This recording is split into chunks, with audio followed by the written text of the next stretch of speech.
Hello, hello, hello. It is Stephanie here. Welcome aboard episode 73 of the Rent to Rent Success podcast. We have got something different for you today. Normally we're on a property tack, and today we're on a business inspiration, entrepreneurship tack. I am so excited to be here today with Justice Williams. Justice is an international property developer and an entrepreneur.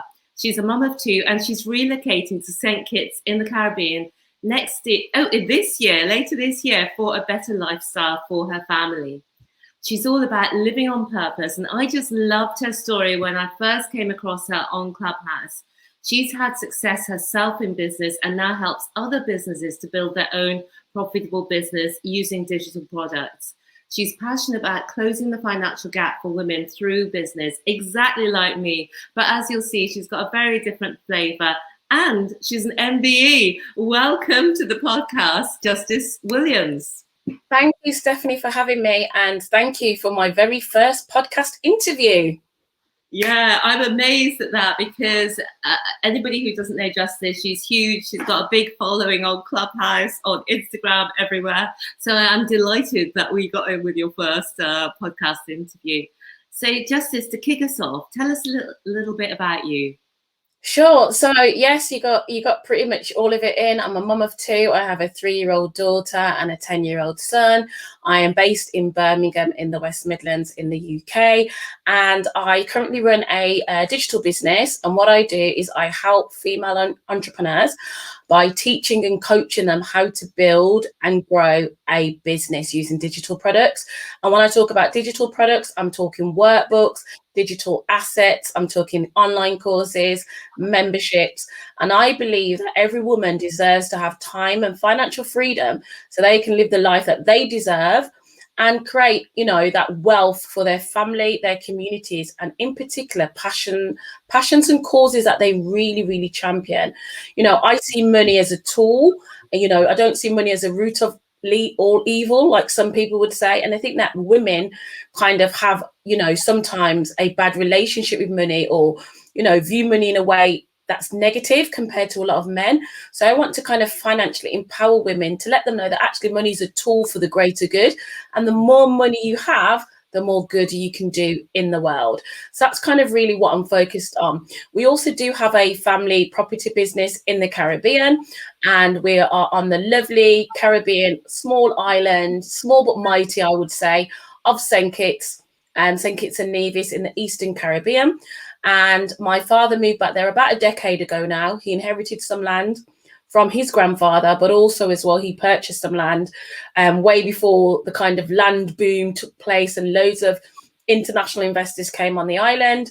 And we decided to build an apartment building in particular for international students. Now, we are right opposite the University of Veterinary Science, Ross University. So literally 5 minutes walk. So it's like prime real estate, prime location. And we work in partnership with the university to actually fill those units.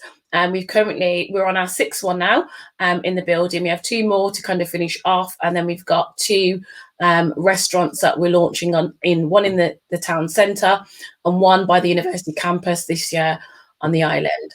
So yes, I will be relocating this summer actually. So I was going to kind of move it till the end of the year, but I've decided to kind of, be a bit more ambitious. And, you say if you've got a dream, you've got a goal, you must just go for it. So that's what I'm actually doing at the moment. I love it because there's so much going on there. You've got your digital business where you're helping other women to set up their own businesses. And you've got what sounds like a real empire back in St. Kitts going on as well, where you've got your apartment buildings, where you're collaborating with the university, and you've also got your restaurants. So a lot going on. But tell me let's go back in time for a moment to Justice pre-business. What first inspired you to get in business? What was your journey to getting into business? Well, both my parents were entrepreneurs in different ways. So my dad, he had a business from I was young. He then, when my parents got divorced when I was about 10, he moved to mainland Europe and he set up in the Netherlands. and he had two businesses out there. He had a clothing shop, and he had a cafe shop.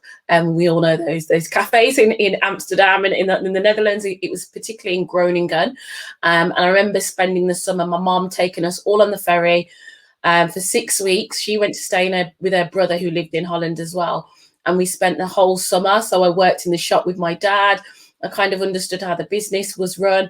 But my mom also had 3 jobs, but she also had her own business right here in Birmingham, quite an iconic road called Soho Road in Handsworth. And she had a tailoring shop, and she used to sell clothes, and so it was East meets West, and it was her Asian friend and herself came together, and they had this shop, and they used to customize clothing, but they also used to sell clothes as well. And my mom used to take me around to all her jobs, all her businesses.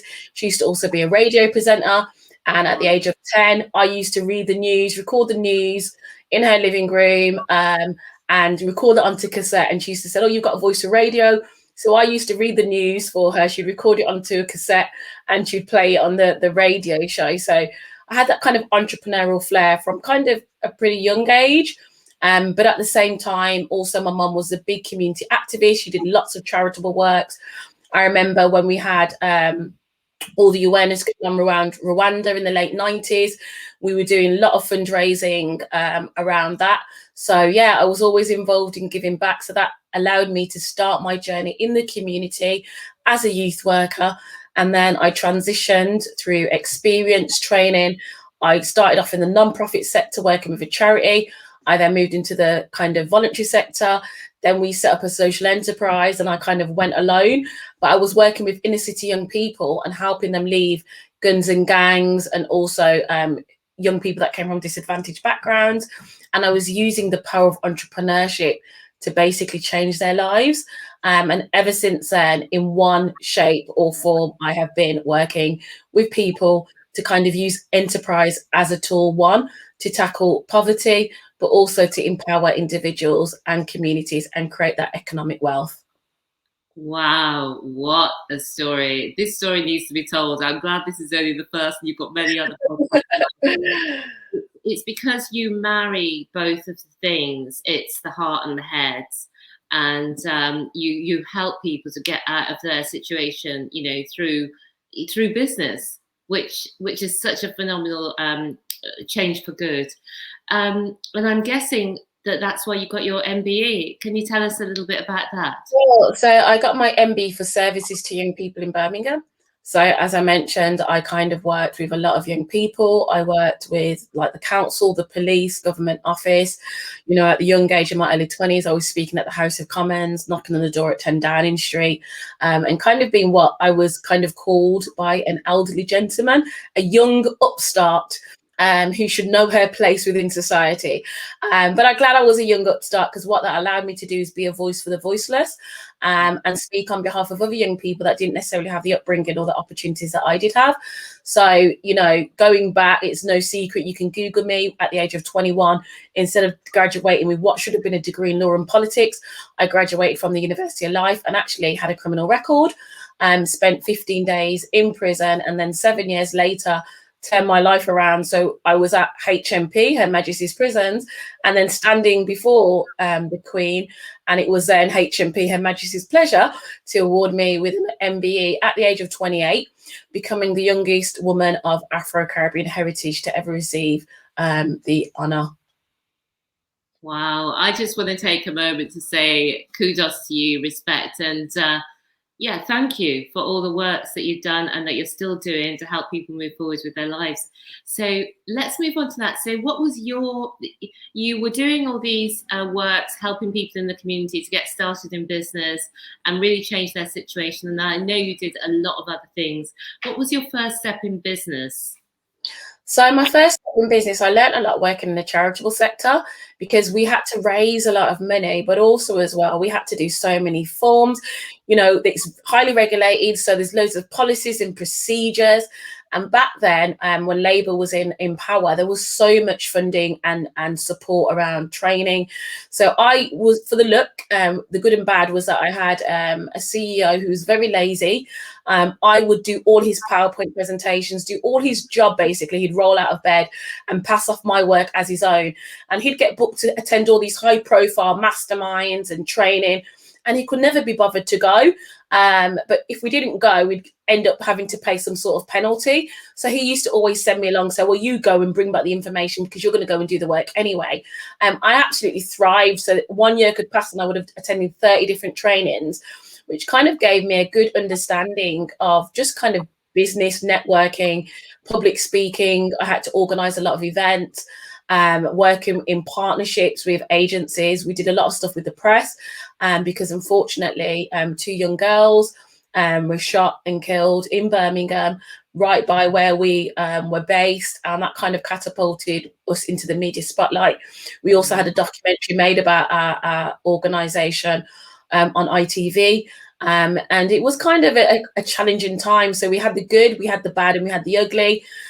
So a lot of that we kind of had to kind of also deal with funerals and burying young people, young people going to prison, but also young people turn their lives around, getting into university, starting their own business. And then there came a point when, you know, you had to get funding, spend the funding and be back at zero, and then apply for more funding. And I said, there's got to be a better business model. You know, we can't constantly be living from hand to mouth. And at that time, unfortunately, the Black community had been given a bad name, that we always had our hand out. We always were looking for kind of handouts. And I said, as young people, you know, I didn't have anything to lose. I didn't have a mortgage. I didn't have any kids. I didn't have any cars on finance or credit cards. So I kind of lived a very, very frugal life. And I kind of just focused on working for this charity. You know, for the first year, I didn't get paid. I was a full-time volunteer. I got paid by the job centre £50 a week. And I used to walk there from my house. But what it taught me so many skills. It taught me resilience. It taught me how to do business plans. I then got a mentor, because there came a point where I kind of outgrew the organisations. I wanted to transition into kind of making money and the social enterprise business model. But the CEO was not having it at all. So I had to make the hard decision to leave. Handed in my resignation. And just before I left, I just managed to secure them £150,000. And part of that was actually some of my salary. And I just said, you know what, you know, it's not for the money. I'm not doing this for the money. My heart's no longer in it. And I always believe that you should do what makes you happy, that you're passionate about, and also follow whatever leads you to your purpose. And I just knew there was something bigger, and I left. And within 6 weeks, I managed to secure a small pot of funding. It was about, I think, £11,000. And from then, I got an article in the press from the funders, and then they got me a mentor. And then that just snowballed from there. And I just kind of went on and on and on, and just, you know, made mistakes along the way, made money, lost money, had staff, had to make them redundant, had offices, had to do a midnight Flint in the middle of the night because we couldn't afford to pay the rent. You know, I've had all that with me as well. And today I just want to empower more women, you know, to be financially empowered, but also know that they can create a lifestyle, especially during the pandemic, you know, and lockdown has created so much uncertainty for a lot of people. And that's kind of where my focus is on at the moment. Yeah, wow. Again, every time you're speaking, I get there's so many directions that we could take the conversation. But I hope listeners and viewers, you're getting a lot from this, because a lot of the same challenges that Justice has, there's all these challenges as well in our property businesses, and you've got to get over to the next level. But what I would love you to talk to us about, Justice, is what are you teaching people? If people have no idea, what do you mean digital products? What do you mean business from home? What are you showing to women as a way that they can make money at home and have their own businesses? What I'm showing them is that they have to believe in themselves and know that they've got skills, talent, expertise, experience that they can package and ultimately monetize. and also build a profitable personal brand around, which is another aspect to what I do. So for me, you know, for example, if I just take you, for example, I know that you're already doing some of these things. You have built a property portfolio, but then you've also created a strong personal brand. You've got your podcast, you're on places like Clubhouse, and you position yourself by niching. So I talk to people about niching. So if we take property is huge. There's so many different aspects within the property market, but you have specifically really niched in on rent to rent. So when we talk about niching and finding your audience could be a demographic of individuals based on commonalities, but it also can be an area in terms of your industry or the sector that you're trying to focus on. So what I do is I help women package their experience and expertise and monetize that with digital products. So for example, you could create an online course around, you know, Caribbean cooking. You could create an online course around teaching people how to play the guitar. You could create an online course around, you know, homeopathic remedies to boost children's immune system during the pandemic. You can create an online course about you know, moving into a vegan lifestyle. You can create an online course about pretty much anything, and you'd be surprised that people will buy it, because we're solving some key problems in society. People want to learn a skill. People want to have some fun. People want to be a part of a community. So, you know, there's always going to be something that you can package and create, or, you know, that's where the memberships come in. So some of my clients, they're creating memberships, some of them are creating courses, but also, so imagine you worked for an agency and you was a graphic designer and you were made redundant. If you look at places like creativemarket.com and a lot of all these other platforms, you could actually sell fonts, you can sell templates. You know, there's a lot of people making money right now with what we call low ticket offers, which are like under $50, £50. So they're selling workbooks because there's a lot of people creating courses, or they're selling planners. They're selling Instagram templates, so you can just plug and play your content. They're selling so much stuff that they have the skill to create, but actually think, well, actually, does anybody really want to buy it? Yes, they do. There's so many people that want to buy stuff, and we're in the internet age, and it's only going to increase. It's not going to go away. Things are only going to be amplified as we move into augmentation, AI, and a whole range of other stuff. But at the moment, it's a perfect opportunity to build a personal brand, because the internet is so busy, the online space is so busy. I encourage people to build a personal brand based on them, which is rooted in their core values, what they stand for, what they stand against, their authenticity, and for showing up. People don't want the polished product. They want to hear, you know, behind the scenes. They want to see when deals have gone wrong. They want to see when you took over a property and you've got it surveyed, and then all of a sudden you find out after you've closed that there's other problems that you didn't foresee, and now you've got to find another £10,000. They want to see all those things behind the scenes, because ultimately what you're doing is that you're engaging people, you're building an audience, and you're creating a community. And that community buys from people. We're in the people to people business. And that's what a lot of people don't realize. We're in the people to people business. If we talk about some of the biggest brands in the world, if I say Oprah Winfrey, name me 3 of her companies, a lot of people will struggle. Some might mention OWN, but outside of that, a lot of people struggle because she's a personal brand within herself. If I say Tesla, you're going to say Elon Musk. If I say Virgin, you're going to say Richard Branson. So naturally, you know, these people have built personal brands and created online products around them. And I'm saying that there's nothing wrong with you having a 9-to-5 job. I'm all about multiple streams of income. And if you can package your skills, your expertise, and the things that you're really passionate about into a digital product that you can sell, you create it once, you can put it on evergreen, and it sells over and over again and automated. That's another income stream for very, very little work. We cannot always trade time for money, because the reality of it is, just like why you do what you do, Stephanie, there's so many hours in a day. You want your money to work for you. And therefore, if you have a digital product, or you have recurring revenue or passive income coming through property and things like that, that allows you to live a more fruitful life. And the more money you make, especially you ladies, the more good you can do in the world, the more you can create your lifestyle by design. And when I say lifestyle by design, I mean, if you want to spend more time with your children, if you want to go move to the other side of the world, if you want to go and pay £7,000 for a Caribbean cruise, I mean, obviously not right now because we're still in a bit of a pandemic. But if you want to do these things, if you want to set up a foundation, you want to give to charity, you want to take, you know, the summer off. I always kind of take August off and December. I have to be able to have multiple streams of income. A 9-to-5 job is not going to allow me to do that. So that's what I'm about. I'm about empowering people through enterprise education and understanding money and kind of breaking through those money blocks and fostering a positive money mindset.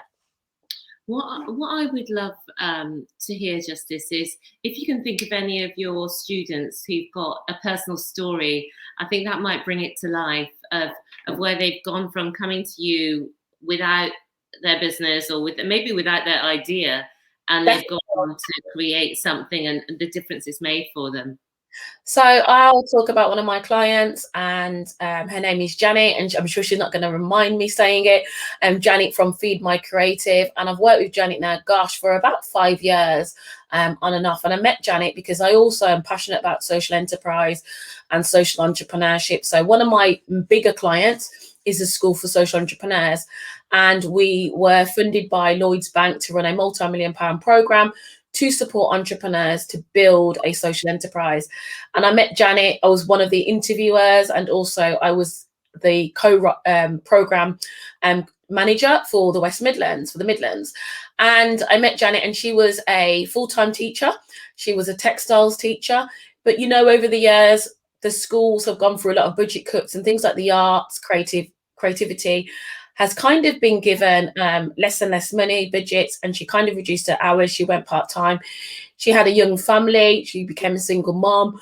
Her son was very, very young at that age.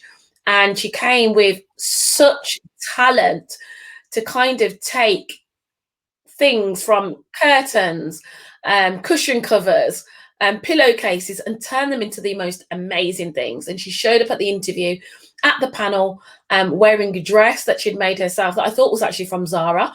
She'd made custom bags and all these amazing things. But what she does is she's all around eco-sustainability and not actually filling landfill with a lot of waste materials.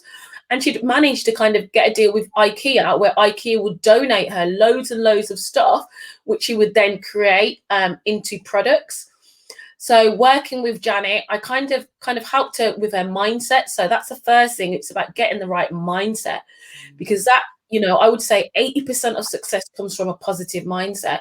So you have to have a positive mindset. You have to smash through those limiting beliefs.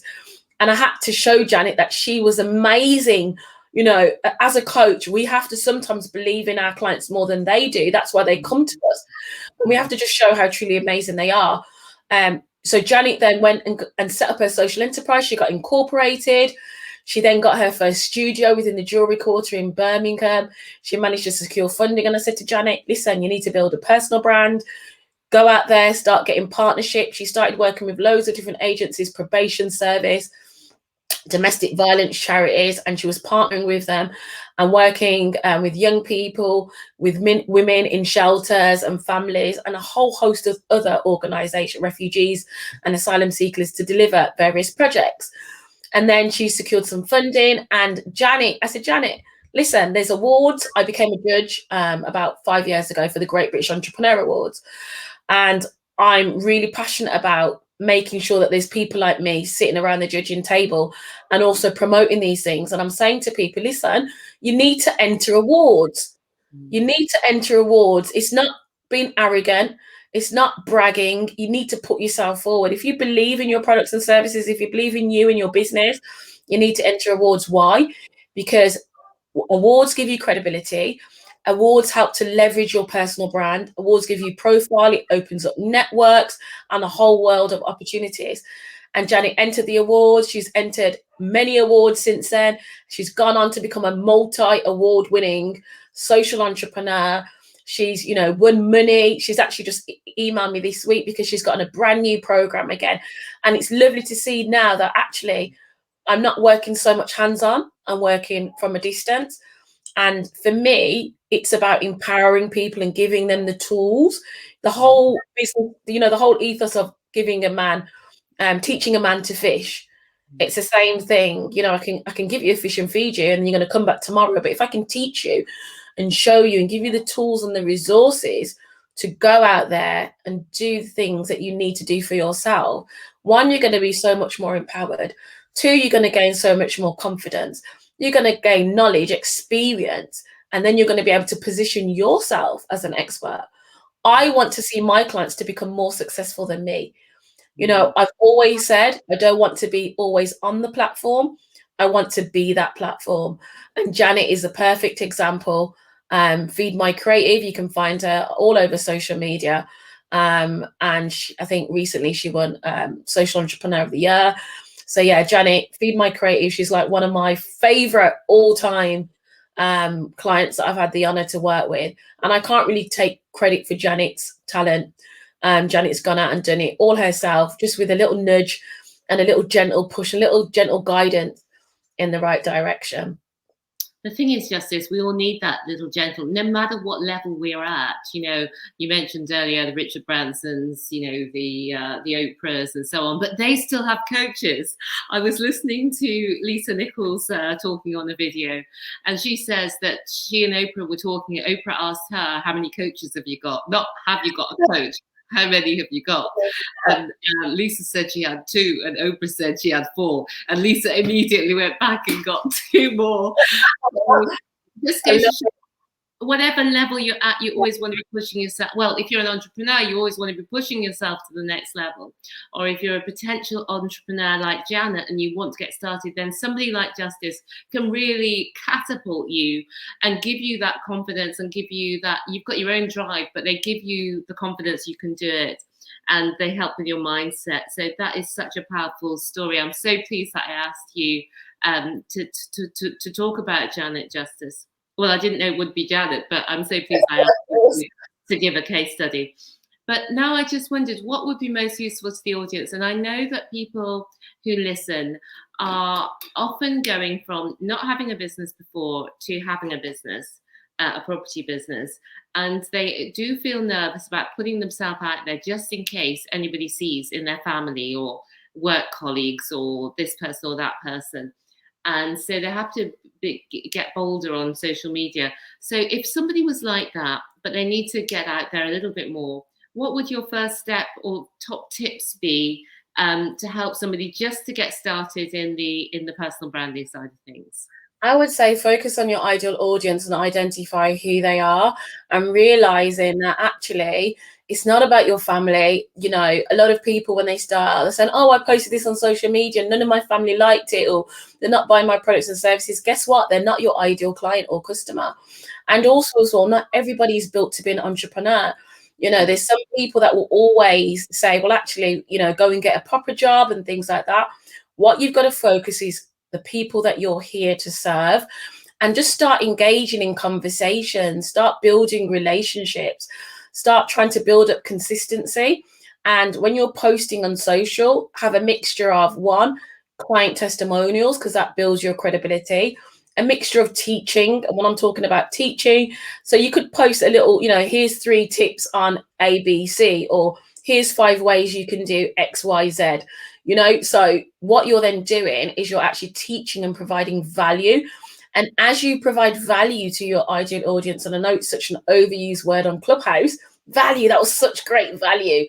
But ultimately, that's what it is. You're providing value. You're going to attract your ideal audience, and just be yourself.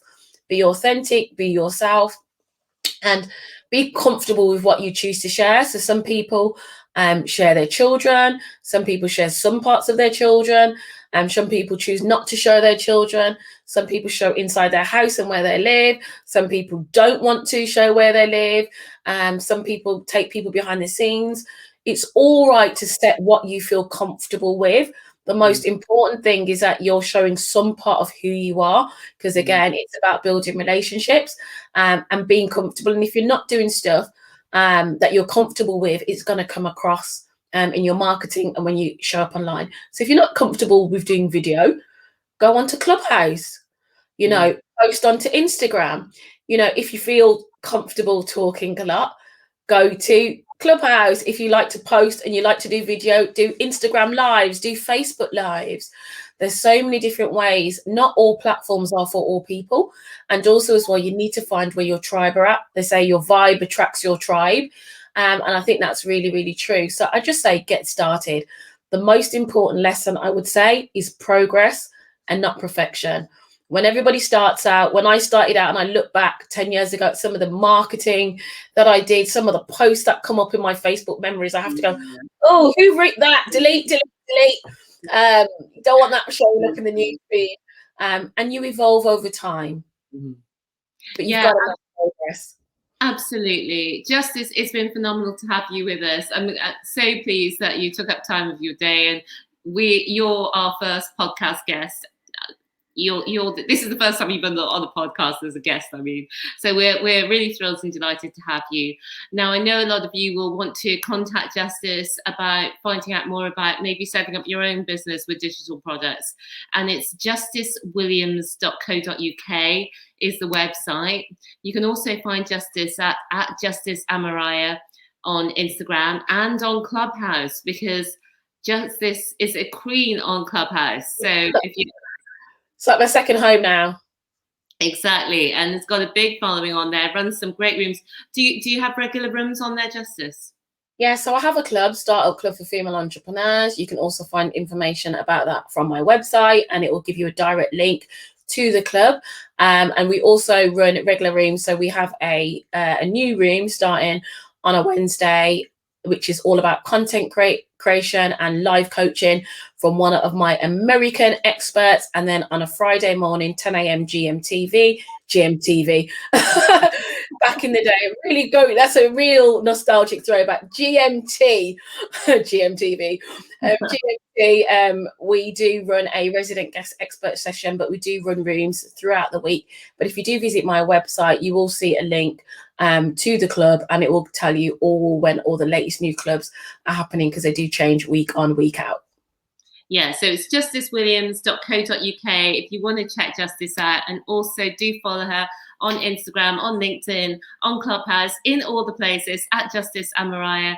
So just as we bring this to a close, Justice, how would you like to end? And is there anything you'd like to say to maybe inspire people who are teetering on the edge to actually get started and make the move?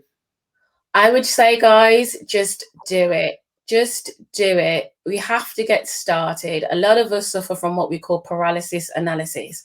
I say procrastination is a killer of all dreams. And if you just keep sitting on the sidelines, what will happen is time will pass anyway.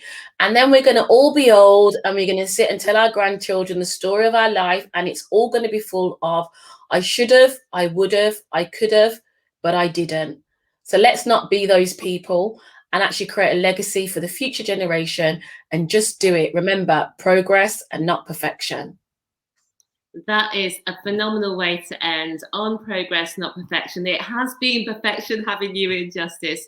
And I just love hearing your story about from a young person always giving and working in those charity and voluntary sectors to really give and really shine a light and show what needs to be done, and then taking all of that expertise into business and now using it for the same purpose, to build other people up.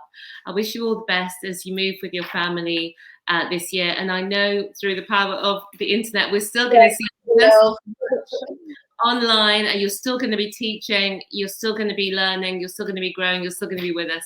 And it's been great to have you with us. So thank you for watching and for listening. It's been great to have you with us today. Let me know what you thought of this different kind of show today. And thank you, Justice, as well, for joining us. And thank you for having me, Stephanie. It's my pleasure. Thanks. Bye for now. See you soon. Bye.